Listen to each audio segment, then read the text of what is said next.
Hello everyone! Welcome back to Garage King PH. Nanonood pa rin po kayo sa ating build series dito sa ating 1995 Mitsubishi Pajero na kung tawagin natin ay si Project Tosgas. At sa video na ito ay kukwento ko sa inyo ang pinaka-annoying na part sa ownership dito sa sasakyan na to so far. Yan ay ang vibration.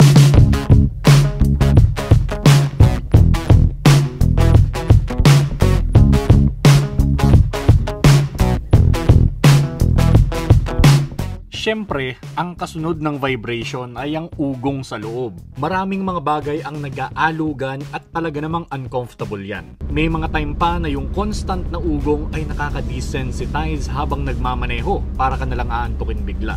Delikado. Yan ay dahil dito sa ating 33-inch na mud tires. At ngayon, papalitan na natin yan.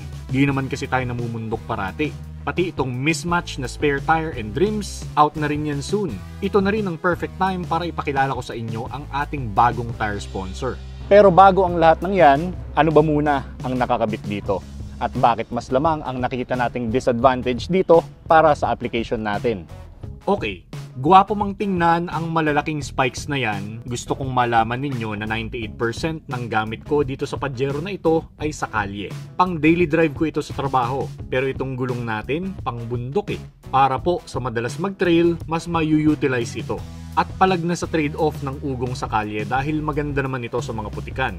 Matigas din ang sidewall, kaya matibay para sa mga bato-bato. Makakaasa kang hindi agad-agad mabubutas kahit mag-air down ka. 33 inches by 12.5 din ito mga chong. Para sa 2.5 engine ng Pajero natin, medyo hard labor na yan sa acceleration at braking. What more pa kapag paahon at kapag loaded, and not to mention napaka-inefficient din para sa fuel consumption. Kaya naman sobrang thankful ako na merong tire brand na nagkaroon ng interest na mag-sponsor para sa ating build series na ito. Yan ay ang Vredestein. Hep hep hep, Vredestein daw. Yan ang pronunciation dyan. Nagsimula ang tire brand na Vredestein sa the Netherlands more than 100 years ago. Kilala ang European brand na ito dahil sa innovation nila sa designs and technology at dahil na rin sa performance ng kanilang mga gulong. Nakakuha ito ng ilang international awards over the years dahil dito. In the last 2 years, pumasok si Vredestein sa Asian and United States market. At nitong taong 2023, nakarating na din finally ang Vredestein sa Pilipinas.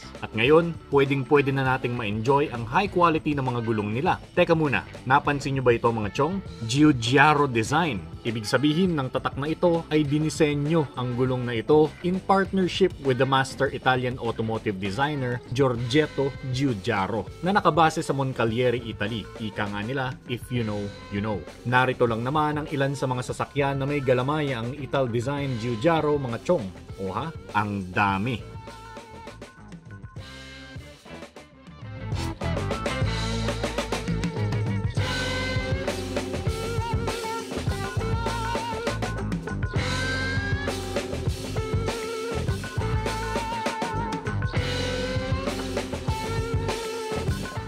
Just look at the thing folks. Kumpara sa mga ibang mabibili mo na all-terrain tires, ang gustong-gusto ko dito sa Vredestein Pinza ay yung aggressive na sidewall. All-terrain tires are supposed to be more well-mannered sa kalye kaya hindi ganun kalalaki yung blocks katulad ng ating mud tires na tinanggal dito sa Pajerong to. That's the thread. Ganyan yung distansya ng bawat isa. Hindi ganun kalalayo. Hindi ganun ka-aggressive. Pero still, may angas pa rin yung gilid o yung sidewall ng gulong, di ba? And as the name implies, Pinza 80 all-terrain, ibig sabihin on-road and a little bit of off-roading palag tong gulong na to. Ply rating ng gulong na ito, narito po mga kapatid, kung curious kayo. On my observation dun sa aking drive dito sa sasakyan na to, before, nung naka-mud tire siya versus ngayon na naka-all-terrain na siya, is that it became so much more pleasurable. Malayo siya kumpara sa drive ng mga bagong-bago na Mitsubishi Montero o Toyota Fortuner, but it transformed the ride. Mas masarap nang magmaneho kumbaga. At ang lahat ng ito ay simula pa lang ng ating partnership with Vredestein Tires mga pare. Sa mga susunod nating videos, maglalabas rin tayo ng ating honest observation sa performance ng mga ito.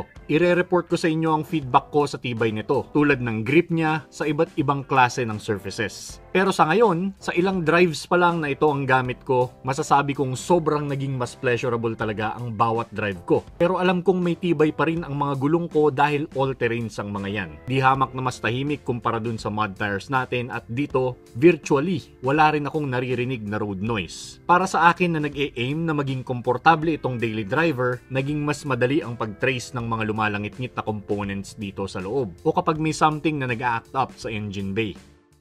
Kaya para po sa inyo na nangangailangan na rin magpalit ng set ng kanilang mga gulong para sa sasakyan at kung gusto nyo ring maranasan yung mga benefits na ina-enjoy ko dito sa aking bagong set ng Vredestein Pinza all-terrains ko, well, I suggest you click the link on the description of this video. But for now, let me enjoy my pleasurable drives dito sa ating Project Pajero na kung tawagin natin ay si Project Tosgas. So, this has been your Garage King PH. You drive safe out there, folks. Out of here for now.